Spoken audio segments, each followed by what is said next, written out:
दोस्तों, पाकिस्तान की मीडिया ने भारत के तेजस को लेकर कई सारी खबरें कवर की हैं। लेकिन दोस्तों, यहाँ पर उन्होंने खबरों के साथ साथ प्रोपोगेंडा भी शुरू कर दिया है। एक्चुअली आप लोग भी मुझसे बार बार क्वेश्चन पूछ रहे थे कि क्या इंडियन एयरफोर्स में शामिल सभी तेजस फाइटर जेट में से 60 से लेकर 80% तक ग्राउंडेड हो चुके हैं। क्या ये बात सच है? वैसे मैंने आपको रियल टाइम में आंसर कर ही दिया होगा सभी को लगभग, लेकिन जिन लोगों को ये बात नहीं पता थी और अभी तक उनके मन में डाउट्स थे, उन सबके निवारण के लिए ही ये वीडियो है। क्योंकि यहाँ पर इंडियन एयरफोर्स ने तेजस को लेकर बहुत सारी चीज़ें कही हैं, बहुत सारी चीज़ें बताई है, और केवल मुंह से नहीं, प्रैक्टिकली एक्चुअली। तो ये सारी चीज़ें मैं आपको बताने वाला हूँ वन बाय वन करके। 3-4 तरह की न्यूज़ होंगी। आप एकदम एंड तक इस वीडियो के साथ ज़रूर बने रहिएगा। दोस्तों, सबसे पहले तो मैं आपको बता दूं कि इंडियन एयरफोर्स ने एक एलिफेंट वॉक और जंबो फ्लाई पास आयोजित किया था तेजस फाइटर जेट से, जिसमें 16 की संख्या में तेजस फाइटर जेट शामिल हुए थे। यानी कुल मिलाकर आप कह सकते हैं कि सभी फाइटर जेट हमारे रेडी टू फ्लाई है। युद्ध में कभी भी वो काम आ सकते हैं, पूरी तरह से ऑपरेशनल है। यहाँ पर किसी भी तरह का कोई प्रॉब्लम नहीं है ग्राउंडेड होने जैसा।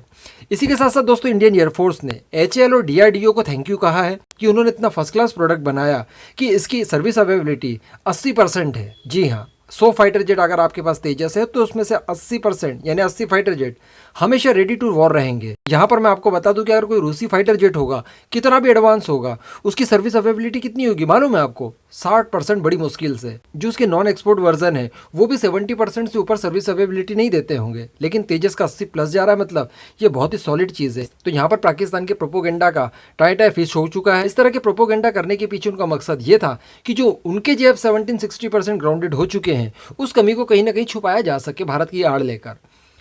इसके बाद दोस्तों, खबर निकल कर आ रही है कि 6 फाइटर जेट एफओसी स्टैंडर्ड वाले इंडियन एयरफोर्स में इंडक्ट कर दिए गए हैं, जिन्हें आप ये कह सकते हैं कि खुफिया तौर पर किए गए हैं। किसी को इसकी कोई जानकारी नहीं है। अभी अभी बस जानकारी निकल कर सामने आई है।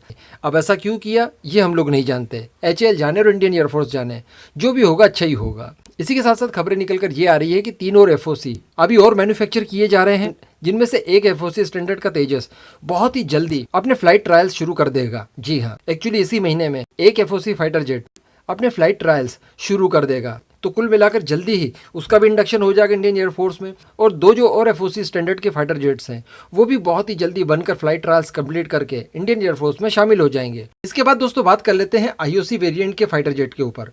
इसको लेकर भी कुछ खबरें निकल कर आ रही है।